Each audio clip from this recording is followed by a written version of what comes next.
Online വാതുവയ്പുമായി ബന്ധപ്പെട്ട കള്ളപ്പണം വെളുപ്പിക്കൽ കേസിൽ ക്രിക്കറ്റ് താരങ്ങളുടെ സ്വത്ത് കണ്ടുകെട്ടിയ എൻഫോഴ്സ്മെന്റ് ഡയറക്ടറേറ്റ് മുൻ ഇന്ത്യൻ താരങ്ങളായ സുരേഷ് റെയ്നയുടെയും ശിഖർ ധവാന്റെയും 11,14,00,000 രൂപയുടെ സ്വത്തുക്കളാണ് ഇഡി കണ്ടുകെട്ടിയത്. iXBet എന്ന ഓൺലൈൻ ബെറ്റിംഗ് ആപ്പുമായി ബന്ധപ്പെട്ട കേസിൽ നടത്തിയ അന്വേഷണത്തിൽ താരങ്ങൾ നിയമവിരുദ്ധമായി പണം സമ്പാദിച്ചെന്ന് നേരത്തെ ഇഡി കണ്ടെത്തിയിരുന്നു. മുൻ ക്രിക്കറ്റ് താരങ്ങളായ യുവരാജ് സിംഗ്, സുരേഷ് റെയ്ന, റോബിൻ ഉത്തപ്പ, ശിഖർ ധവാൻ, നടൻ സോനു സൂദ്, മിമി ചക്രവർത്തി, അങ്കുഷ് ഹസ്ര എന്നിവരെ ഇഡി ചോദ്യം ചെയ്തിരുന്നു. ഇതിന്റെ തുടർ നടപടിയായാണ് സുരേഷ് റെയ്നയുടെയും ശിഖർ ധവാന്റെയും സ്വത്ത് കണ്ടുകെട്ടിയത്. ധവാന്റെ 4.5 കോടി രൂപ വിലമതിക്കുന്ന സ്വത്തും റെയ്നയുടെ 6.64 കോടി രൂപയുടെ മ്യൂച്വൽ ഫണ്ടും കണ്ടുകെട്ടാനാണ് കള്ളപ്പണം വെളുപ്പിക്കൽ നിരോധന നിയമപ്രകാരം ഉത്തരവ് പുറപ്പെടുവിച്ചത്.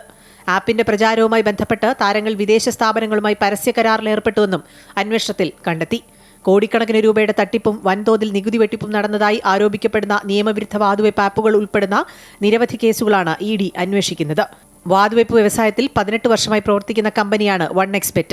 ബ്രാൻഡിന്റെ ഉപഭോക്താക്കൾക്ക് നിരവധി കായിക ഇനങ്ങളിൽ വാതുവയ്പ് നടത്താം. കമ്പനിയുടെ വെബ്സൈറ്റും ആപ്പും 70 ഭാഷകളിലാണ് ലഭ്യമാക്കിയിട്ടുള്ളത്. മാർക്കറ്റ് വിശകലന സ്ഥാപനങ്ങളുടെയും അന്വേഷണ ഏജൻസികളുടെയും കണക്കുകൾ പ്രകാരം ഇത്തരം വിവിധ ഓൺലൈൻ വാതുവയ്പ് ആപ്പുകളിലായി ഏകദേശം 22 കോടി ഇന്ത്യൻ ഉപയോക്താക്കളുണ്ട്. News desk, Amrita TV.